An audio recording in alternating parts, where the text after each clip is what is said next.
Now for this next chart, we are actually going to look at the same data series as represented by two different charts, and this is from Calculated Risk blog. Construction spending in the United States, which tells us a lot about a housing bubble and a housing bust and the possibilities of those. This is time, 1993 to present, so 30 years. And this is spending in billions. It is not as a percentage of GDP, so a natural rise is to be expected and is desirable, but even when it's not a percentage of GDP, you can see the distortions caused by housing busts, which are themselves caused by the Federal Reserve's ultra-narrow printing policy. I have said many times that printing money just by buying treasuries and mortgage-backed securities causes distortions in narrow sectors of the economy, whereas a more diffuse form of printing, such as sending cash directly to people and rebating income tax of the same amount, would actually be fairer and more granular and not cause these types of sharp booms and busts. Because from this red line here, you see the previous housing bubble peaked in 2007-2008, and how that crashed so completely for so many years, and how drastically that collapsed and how many years it took for that to even recover. The blue line, which is non-residential construction spending, rose even as this was falling to mitigate that bust. Otherwise it would have been even worse.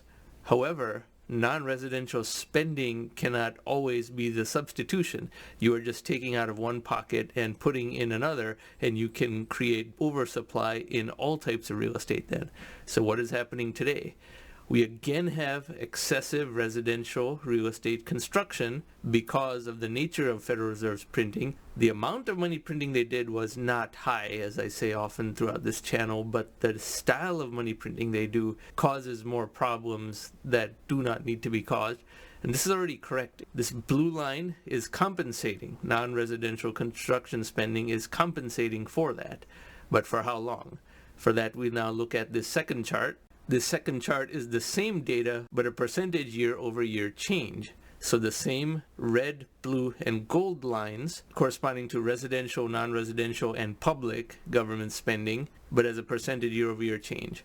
As we saw, the red line had a steep rise, more than 30% year-over-year change, and now that is negative because of that distortion, as I described. Non-residential is offsetting that and keeping the housing bust at bay, but only by creating an oversupply of a different type of real estate, because this is 20% now. And remember, when construction spending is negative, that also means fewer construction jobs and therefore negative impact on GDP, as well as on other housing demand by people who earn their living from the construction industry. So these correlations work in both directions, boom and bust, and this is what the Federal Reserve does not seem to understand because those PhD economists are hyper-theoretical. So the housing construction market is already in a recession, not as negative of a percentage as we saw in 2009 and 10, but already quite negative because this positive was already higher than was ever achieved back then. And this blue line has to stay extremely high just to keep the collective sector out of an extreme bust yet again. Long term, the demand for single-family homes in the United States can only go down because the U.S. marriage rate has collapsed and family formation among the younger generation is much, much less than it was among the older generation who are expecting that new families will be buyers of their homes.